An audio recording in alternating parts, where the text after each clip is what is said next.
কক্সবাজার জেলা ৪টি সংসদীয় আসন, মোট ভোটার প্রায় ১৮.৫ লাখ। কিন্তু এই বিপুল ভোটারের ভিতরে লুকিয়ে আছে এক ভয়াবহ বাস্তবতা।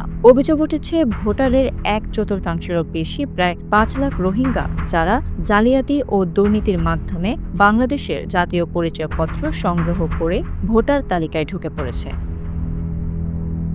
১৯৮০ সাল থেকে শুরু হলেও গত এক দশকে এই প্রক্রিয়া ভয়াবহ রূপ নেয়। স্থানীয় জনপ্রতিনিধি, অসাধু কর্মকর্তা ও দালাল চক্রের সহযোগিতায় মোটা অঙ্কের টাকার বিনিময়ে রোহিঙ্গারা জন্ম নিবন্ধন, জাতীয় পরিচয়পত্র, এমনকি পাসপোর্ট পর্যন্ত সংগ্রহ করেছে। ফলে তারা কেবল আশ্রিত জনগোষ্ঠী নয়, হয়ে উঠেছে ভোটের রাজনীতির গুরুত্বপূর্ণ সমীকরণ।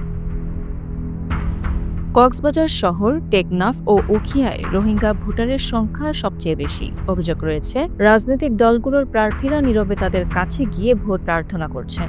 ভোটার হওয়ার সুবাদে রোহিঙ্গাদের সামাজিক ও অর্থনৈতিক দাপটও বেড়েছে। অনেকেই সিএনজি, অটোরিকশা ও টমটম চালিয়ে জেলার এক প্রান্ত থেকে আরেক প্রান্তে অবাধে চলাচল করছে।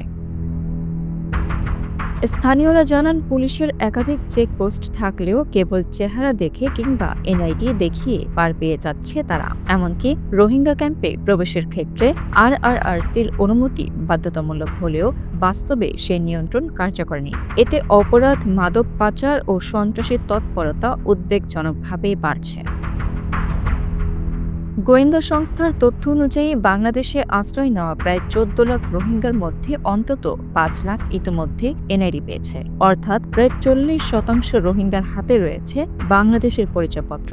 এর পেছনে কাজ করছে শক্তিশালী দালাল চক্র, যারা জনপ্রতিনিধি ও কিছু সরকারি কর্মকর্তার সঙ্গে যোগসাজশে এই অপকর্ম চালিয়ে যাচ্ছে। রোহিঙ্গা প্রতিরোধ কমিটির সভাপতি মাহবুব রহমান বলেন, লোভী জনপ্রতিনিধিদের কারণেই রোহিঙ্গারা নাগরিকত্ব হাতিয়ে নিচ্ছে। আমরা আশা করেছিলাম নির্বাচনে প্রার্থীরা এই বিষয়ে কঠোর অবস্থান নেবেন, কিন্তু কেউই প্রতিশ্রুতি দিচ্ছেন না। একই দাবি তুলেছেন সুশাসনের জন্য নাগরিক সুজনের কক্সবাজার জেলা নেতারাও। তাদের মতে, রোহিঙ্গারা ভোটার হওয়া মানে দেশের নাগরিকরাই নিজ ভূমিতে পরবাসী হয়ে পড়া। জাতীয় নিরাপত্তা বিশ্লেষক মেজর অবসরপ্রাপ্ত এমদাদ হোসেন সতর্ক করে বলেন, রোহিঙ্গাদের ভোটার হওয়া জাতীয় নিরাপত্তার জন্য সরাসরি হুমকি। এই পরিচয়পত্র ব্যবহার করে তারা আন্তর্জাতিক অপরাধেও জড়াচ্ছে।